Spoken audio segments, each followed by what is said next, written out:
Line to line हर line से question बनाने का फ्रेम कीजिए। जैसे एक लाइन पढ़े उससे क्वेश्चन फ्रेम कीजिए, क्या क्या क्वेश्चन इससे आ सकते हैं, क्योंकि एनसीईआरटी इंपॉर्टेंट है, उसी से क्वेश्चन आते हैं। मतलब एक होता है फास्ट रीडिंग और एक होता है बहुत स्लो रीडिंग। उस एनसीईआरटी के लिए वो स्लो रीडिंग चाहिए, आराम से एक्टिव रीडिंग कीजिए, एक्टिव रीडिंग एक्टिव रीडिंग कीजिए, क्वेश्चन फ्रेम करते रहिए कि इस लाइन से क्या क्वेश्चन बन सकते हैं। पैराग्राफ वाइज एक एक पैराग्राफ पढ़ना है, उससे फिर सोचना है कि ऐसा ऐसा हाँ ठीक है, ये बस क्या क्या पॉइंट है सब एक बार दिमाग में ऐसे सोचना है। अच्छा पहले ये लिखा हो तो फिर ये लिखा हो, ये लिखा हो, एक एक पैराग्राफ वाइज करते जाना है। और हाईलाइटर का सो हेलो एवरीवन, तो ये वीडियो बेसिकली नीट एस्पिरेंट के लिए, नीट के लिए मात्र अभी 45 डेज बचे हुए हैं। तो जानते हैं टॉपर से उन्होंने लास्ट के 45 डेज में क्या क्या किया था।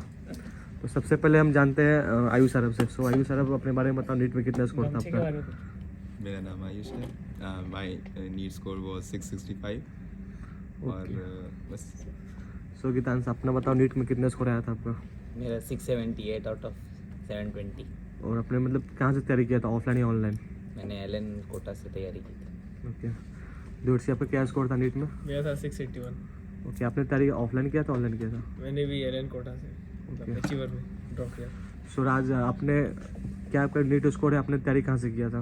मेरा 670 था और मैंने पीडब्ल्यू ऑनलाइन। सो ये मनीष कुमार, मनीष आपका नीट में कितना स्कोर आया था? मेरा 670 आया था नीट में 2023 में। और आपने तैयारी कहाँ से किया था? तैयारी तो मैंने लोग ऑनलाइन किया था, लेकिन 2022 में था मेरा लगभग 590 के आसपास स्कोर था। तो फिर मैं पटना में गोल्ड विलेज है तो वहाँ चला गया था। मैंने वहाँ पर प्रैक्टिस बहुत अच्छा हुआ था, तो वहीं से ही हुआ था। सो तो अभी 45 डेज बचे हुए हैं, तो आप क्या सजेशन देना चाहोगे नीट एस्पिरेंट को जिनका 45 है? मतलब इसमें है कि अगर आप रिवीजन ज़्यादा कीजिए और टेस्ट ज़्यादा से लगाइए। मैंने फुल पेपर लगाइए, और जो अगर फुल पेपर जो आप टेस्ट दे रहे हैं तो उसमें आप जो भी मिस्टेक हो रहा है उसको बार बार रिवाइज, आप मिस्टेक क्यों हो रहा है, कोई भी मिस्टेक आपका रिपीट नहीं होना चाहिए। और जो जितना आप रिवाइज कर सकते हैं, जो भी आपका सिलेबस है वो कर ही सकते हैं। और जिनका अभी तक सिलेबस कंप्लीट नहीं है उनके लिए आप क्या मतलब टिप्स देना चाहोगे? मतलब दोस्त, जिनका सिलेबस कंप्लीट नहीं है तो वो ये कर सकते हैं, जो हाई वेटेड टॉपिक है उसको कवर करने का प्रयास करें। और मतलब बहुत सारे पूछते हैं कि अभी मतलब पार्ट वाइज देना चाहिए या मॉक टेस्ट पे स्विच होना चाहिए। जैसे अभी मार्च है, यानी कि 20 मार्च चल रहा है, तो अगर आपका सिलेबस कंप्लीट है तो फुल सिलेबस ज़्यादा बेटर है। अगर नहीं कंप्लीट नहीं हुआ है तो आप मार्च तक देख सकते हैं, अगर पहला 10-15 दिन में अगर पार्ट दे सकते हैं। लेकिन जब अप्रैल में तो ज़्यादा प्रीफर कीजिए कि फुल पेपर ही ज़्यादा अच्छा है। ओके, सो गीतांश, आपसे जानते हैं कि लास्ट के 45 डेज में स्पेशली केमिस्ट्री के लिए आपने क्या क्या किया था? केमिस्ट्री जैसे इनऑर्गेनिक तो याद करना पड़ेगा ना, क्योंकि बार बार भूल जाएंगे, तो उसी को मैं ज़्यादा पढ़ रहा था। बाकी फिजिकल केमिस्ट्री और ऑर्गेनिक के लिए तो बार बार उसको क्वेश्चन प्रैक्टिस कर रहा था। और जो इनऑर्गेनिक के लिए उसके अलग से मतलब जितने भी इंपॉर्टेंट था एनसीईआरटी के लिए, एनसीईआरटी के इंपॉर्टेंट पॉइंट्स एक जगह लिख के रखा था पूरा, तो उसको एक जगह पढ़ा था और उसी को बार बार पढ़ रहा था और पेपर सॉल्व कर रहा था बस।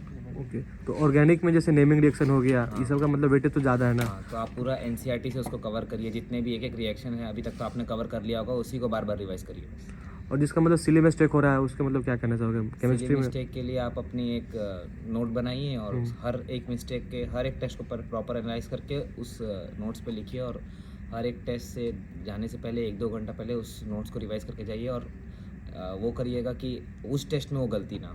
ओके, सो केमिस्ट्री के लिए आपने बेसिकली क्वेश्चन प्रैक्टिस कहाँ से किया था?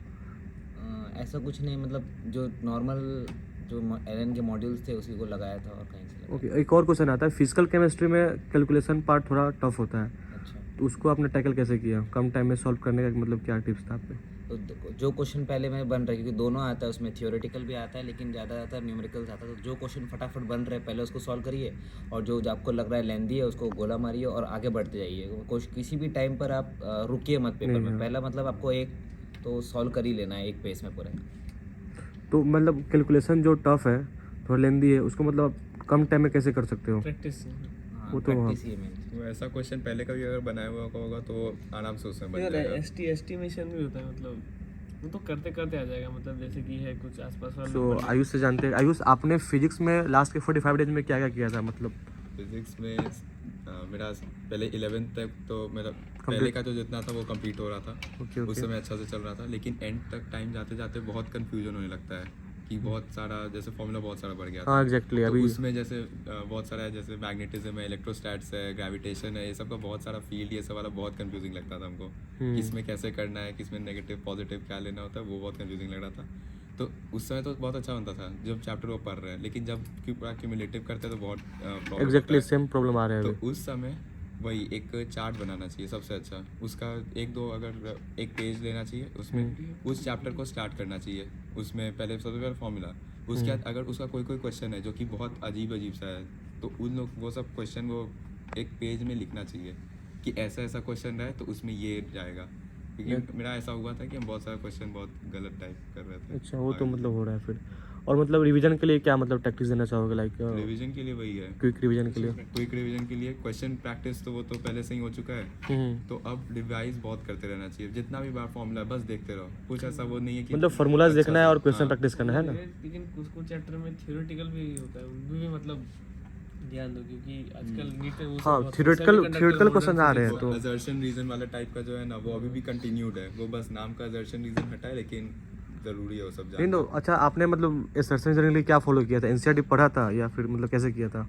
असर्शन रीजन के लिए तो ऐसा कुछ है नहीं, कॉन्सेप्ट अगर मालूम होगा तो कोई भी टाइप का सवाल हो, true false assertion reason, match the following या फिर सिंपल न्यूमेरिकल, सब सॉल्व हो जाता है। मेन है कि कॉन्सेप्ट होना चाहिए, और वो साल भर में बनता दिया है। है पॉइंट टू पॉइंटर का, उससे भी पढ़ सकते हैं। हाँ, उससे बनता था। हाँ, एनसीईआरटी का लाइन हम तो लोग असल में ये सब एलएन में करवा दिया था, मतलब एक बुक दिया था असर्शन रीजन वाला, और लास्ट के 15-20 दिन में लास्ट एनसीईआरटी टाइम के ये देख लेंगे तो थ्योरी वाले क्लासेस किए क्वेश्चन थे, सही हो तो जाएंगे उसमें फिर उन्होंने आपका। बताया था ये सब पूरा। लेकिन मेन बात वही है कि कॉन्सेप्ट अगर पता होगा ना तो मतलब हो जाता है सवाल। So, और मतलब वो जो होता है ना ANR, वो था करेक्ट एक्सप्लेनेशन और नॉट करेक्ट एक्सप्लेनेशन। हाँ, वो थोड़ा- ये तो कंट्रोवर्शियल रहता है वो हमेशा। हमेशा वो इस बार problem दो रहेगा, क्वेश्चन उसमें कभी controversial कोई था। sort नहीं हो सकता है। रहता ही है।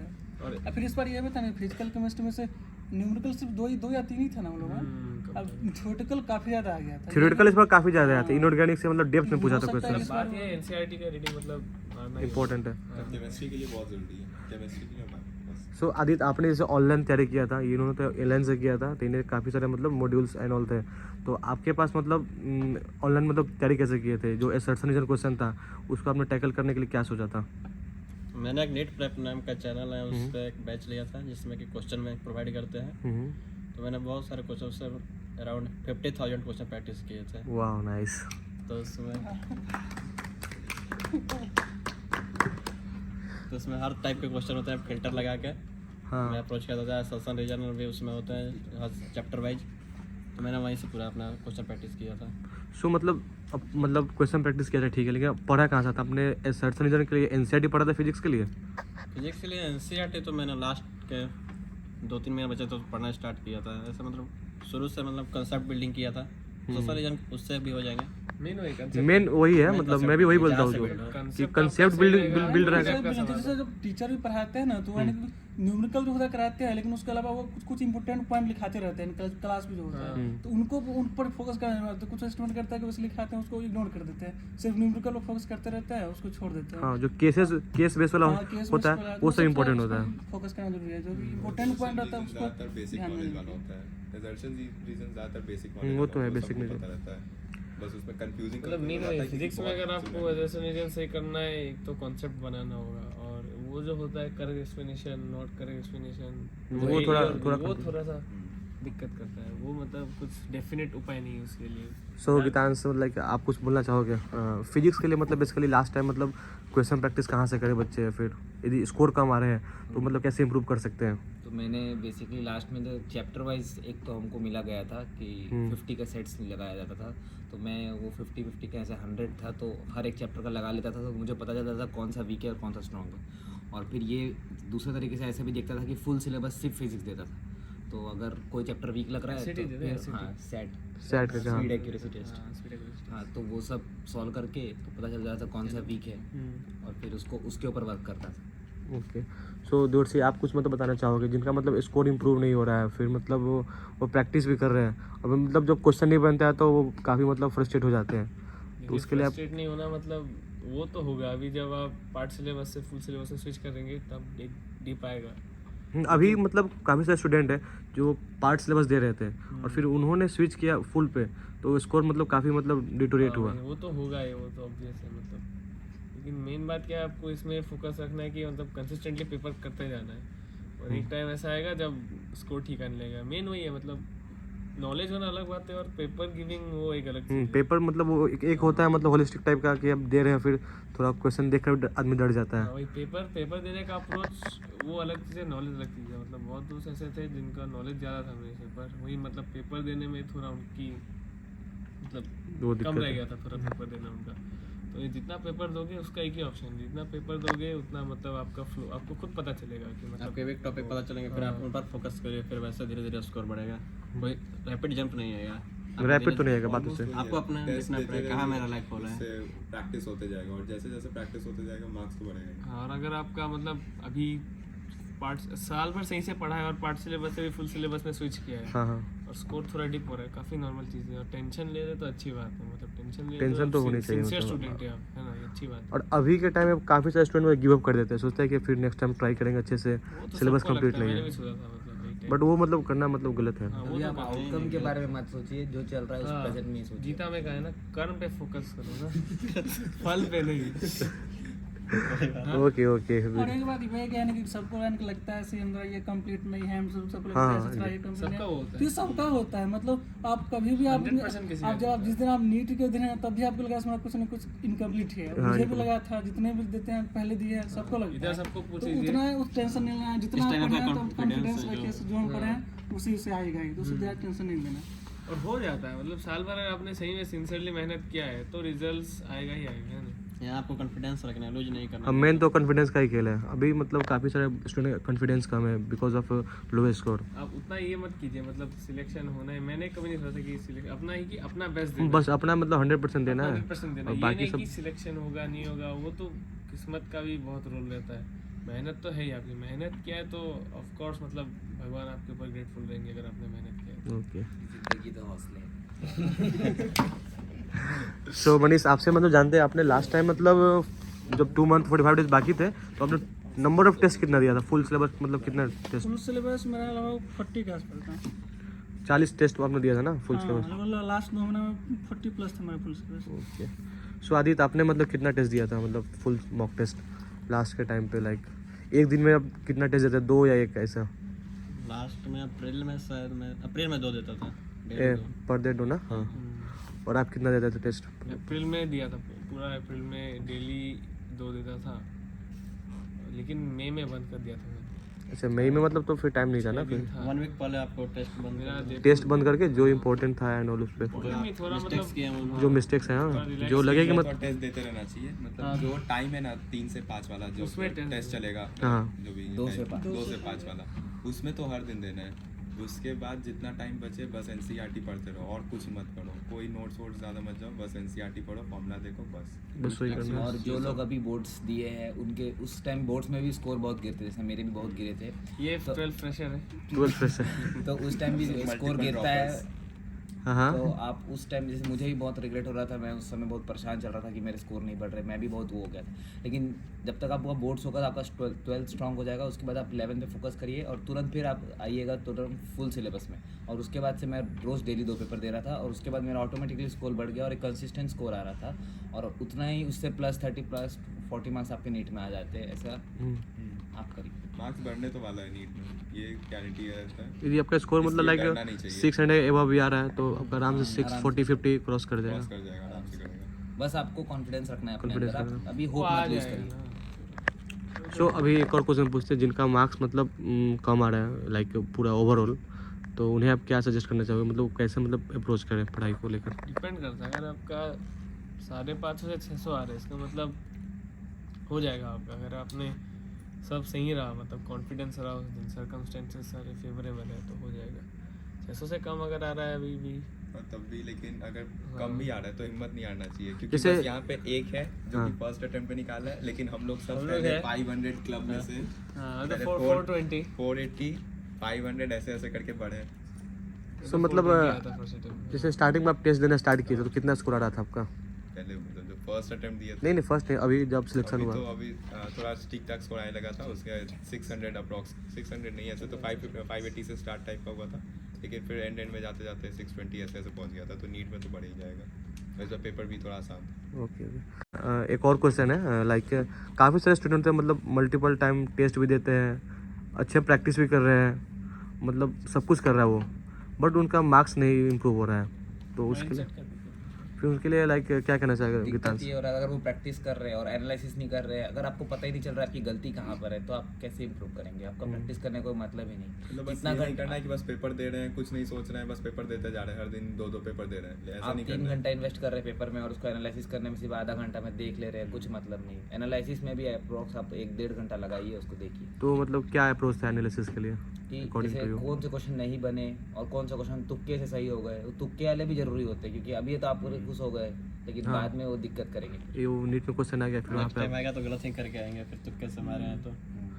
सोमनी साहब मतलब क्या कहना चाहोगे, मतलब मार्क्स इंप्रूव नहीं हो रहा है आफ्टर लाइक? तो इसमें मैन वही एनालिसिस बहुत इम्पोर्टेंट है। जो भी आपका जो क्वेश्चन जो अब आ रहा है, जहाँ से आ रहा है, अगर जो बायोलॉजी का ही है तो आप एनसीईआरटी को देखिए, उसमें कहाँ मिस्टेक हो रहा है।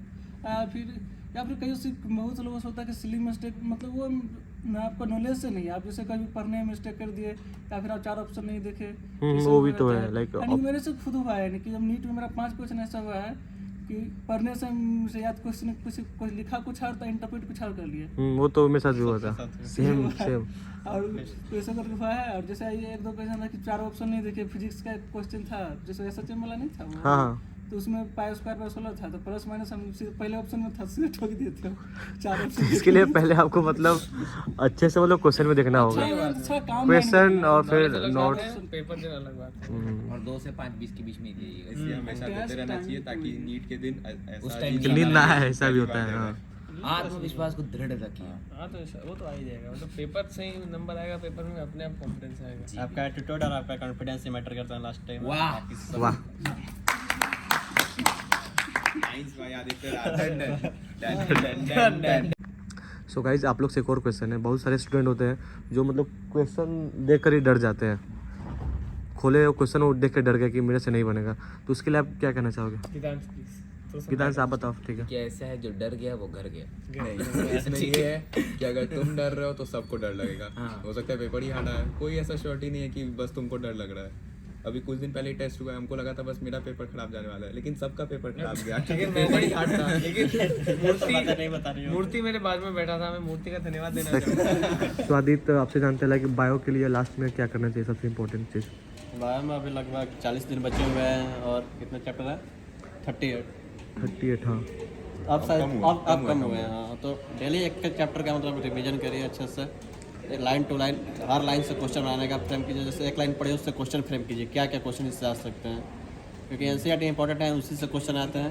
मतलब एक होता है फास्ट रीडिंग और एक होता है बहुत स्लो रीडिंग। उसमें एनसीईआरटी के लिए वो स्लो रीडिंग चाहिए, पूरा आराम से एक्टिव समझते रीडिंग समझते। कीजिए, एक्टिव रीडिंग एक्टिव रीडिंग कीजिए, क्वेश्चन फ्रेम करते रहिए कि इस लाइन से क्या क्वेश्चन बन सकते हैं। पैराग्राफ वाइज एक एक पैराग्राफ पढ़ना है, उससे फिर सोचना है कि ऐसा ऐसा हाँ ठीक है, ये बस क्या क्या पॉइंट है सब एक बार दिमाग में ऐसा सोचना है। अच्छा पहले ये लिखा होता, फिर ये लिखा हो, ये लिखा हो, एक एक पैराग्राफ वाइज करते जाना है। मतलब और हाईलाइटर का बहुत यूज करना है, मतलब और साइड का भी यूज़ कर सकते हैं, कुछ कुछ इंपॉर्टेंट लगे तो आप साइड में लिख सकते होता है हैं। जैसे जेनेटिक्स में, तो आप थोड़ा वो एनसीईआरटी से ही नहीं हो पाएगा, उसके लिए नोट्स करना ही पड़ेगा।